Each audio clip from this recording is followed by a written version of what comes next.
Las teóricas y mujeres feministas llevan cuestionándose el coito desde los años 70, o sea, no es un tema nuevo, aunque pueda parecerlo por las reacciones al tuit que puse, cuestionando esta práctica sexual que estaría, digamos, en las raíces de la dominación de las mujeres. Este es un análisis que se ha hecho desde diversos puntos de vista o corrientes feministas, como podría ser el feminismo radical, el feminismo lésbico y el feminismo de la diferencia sexual. Las reacciones que tuve al tuit por parte de mujeres que se consideran feministas se pueden resumir en tres. La primera, que aunque estén de acuerdo con que nuestro orgasmo es clitórico, pues aún así dijeron, pero es que a mí me gusta, ¿no? Y que lo que había que abolir entonces era el coitocentrismo. A lo que yo respondería que no todo lo que te gusta es feminista de por sí, porque todo lo que hacemos está mediado por constructos sociales que actúan sobre nuestro deseo. La segunda reacción fue decir que sí que existía el orgasmo vaginal y que las que no habíamos tenido la suerte de encontrar ese orgasmo es porque no habíamos encontrado a un varón, a un hombre que nos proporcionara ese orgasmo.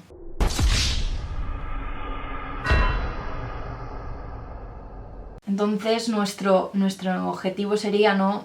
seguir buscando ese hombre que te proporcione ese orgasmo y de esta forma seguir manteniendo el mito del orgasmo vaginal. Y la tercera reacción entre las mujeres fue concebir el coito como si formara parte de una suerte de una supuesta identidad heterosexual innata y que las feministas al cuestionarlo lo que estaríamos haciendo, según ellas, es decirles que tienen que ser lesbianas, porque son incapaces de concebir una relación sexual con hombres sin el coito. Entre los hombres que leyeron el tuit y reaccionaron a él, pues hubo el típico malfollada o búscate una buena polla o etcétera. Pero también mucho miedo de que las mujeres vayan a dejar de mantener el coito con ellos. Porque tanto nuestra cultura como ellos no conciben el sexo sin el coito. Y el resto de prácticas sexuales simplemente las conciben como unas prácticas preliminares a ese coito. En 1970,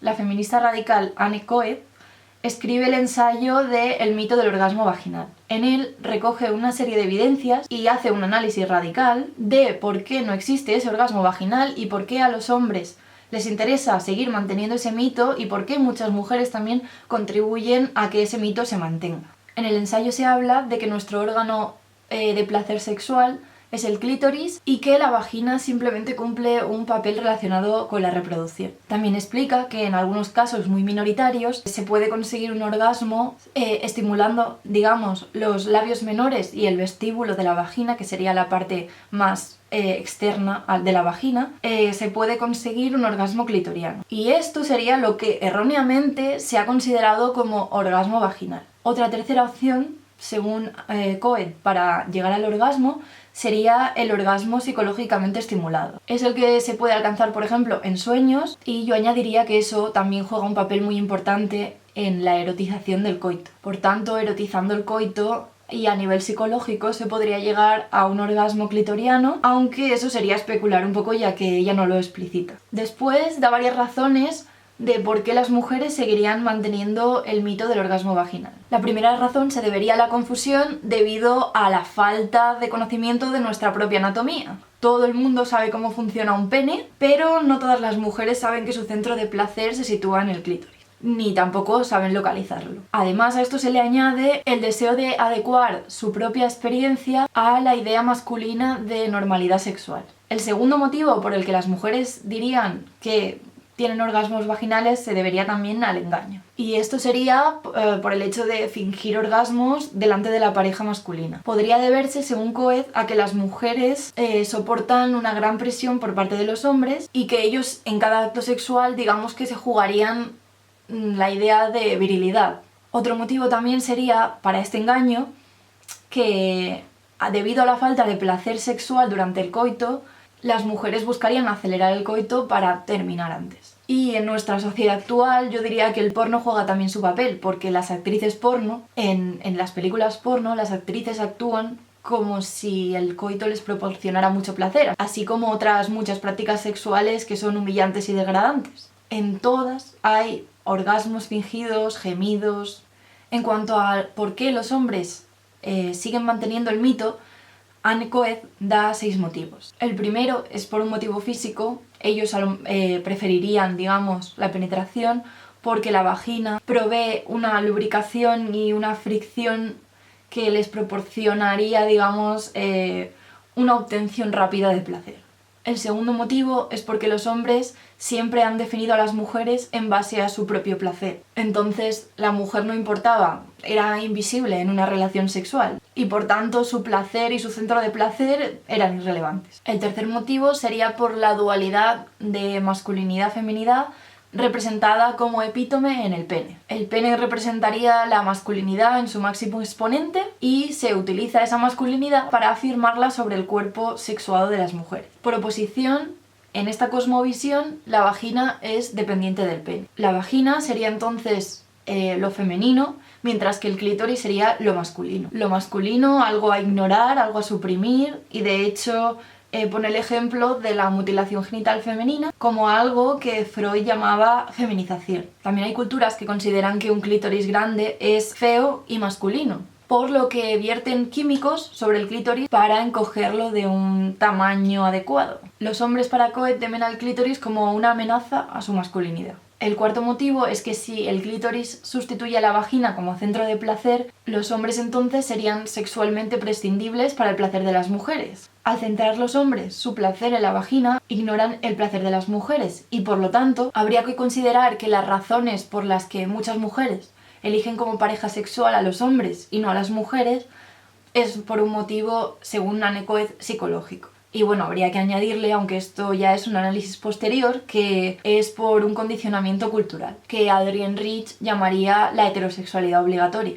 La quinta razón por la que los hombres siguen manteniendo el mito estaría en el control de las mujeres. Las mujeres, al tener poca conciencia de su propio placer, estarán de esta forma, viviendo en esta ignorancia, menos movidas a buscar ese placer en otro sitio que no sea al hombre al que supuestamente pertenecen, sea pareja, marido, etc. Y el último motivo sería el miedo al lesbianismo por parte de los hombres, el miedo de que las mujeres busquen a otras mujeres como compañeras y como parejas sexuales. Por tanto, el orgasmo clitoriano amenazaría de alguna forma a la institución heterosexual, porque este placer sexual se puede, y de hecho se da, con mujeres. En el año 1978, Carla Lonzi publica Sputiamo su Hegel, la donna clitoridia e la donna vaginale. Escupamos sobre Hegel, la mujer clitoriana y la mujer vaginal. Fue un ensayo totalmente revolucionario para la época y os recomiendo mucho, y lo voy a dejar en la descripción, que lo leáis. Y es un ensayo que se enmarca dentro de lo que se conoce como feminismo de la diferencia. En el ensayo también se explica cómo en los hombres el mecanismo de placer estaría estrechamente ligado con el mecanismo reproductor. Pero en la mujer el mecanismo reproductor y el sexual se comunican pero no coinciden. Y el hecho de haber impuesto sobre las mujeres esta coincidencia entre el mecanismo reproductor y el mecanismo de placer supone un acto de violencia cultural sin precedentes. Y la prohibición de abortar supone un acto más en todo este proceso opresivo. Las mujeres entonces hemos tenido que adaptar el modelo sexual de los hombres y esto se debe a que, por esta violencia cultural, no hemos tenido ningún mecanismo para poder descubrir nuestra propia sexualidad y nuestro propio placer. La cultura patriarcal, dice Lonzi, al basarse en un modelo reproductivo, le ha creado a la mujer este modelo del placer vaginal. Explica que el supuesto orgasmo vaginal equivaldría casi a la disputa sobre el sexo de los ángeles y que habría mujeres para las cuales el condicionamiento cultural sería suficiente para alcanzar ese orgasmo durante el coito. Pero no es así para la mayoría de mujeres. También pone sobre la mesa que el aborto y los métodos anticonceptivos para las mujeres sirven únicamente para paliar los daños que este modelo sexual hace sobre los cuerpos de las mujeres y que realmente no cuestionan para nada el modelo en sí, sino simplemente intentan paliar los daños que hace este modelo, ya que solamente se ponen unas medidas, unas barreras para que el acto de reproducción coital no lleve a la reproducción. Si el coito, para las mujeres, es en realidad solamente un acto reproductivo y no de obtención de placer ni de obtención de orgasmos, ¿por qué le atribuimos la función de dar placer cuando el placer es obtenible de muchas formas que no impliquen esta función reproductiva? Carla Lonzi invita a las mujeres a tomar conciencia de su propia anatomía y que reivindiquen su propio placer. Y de hecho cita el estudio de una mujer y un hombre, William Masters y Virginia Johnson, que ya en los 70 demostraron que todos los orgasmos que tenemos las mujeres provenían de una forma directa o indirectamente de la estimulación clitórica. Por tanto, Carla Lonzi invita a las mujeres a reflexionar no solamente sobre su propia heterosexualidad, ya que dice que cada una sabrá cuánto le gusta o no le gusta el patriarca, sino sobre el modelo sexual que se nos ha impuesto a las mujeres desde el patriarcado. Si os ha gustado el vídeo, os agradecería que me siguierais y que le dierais like al vídeo.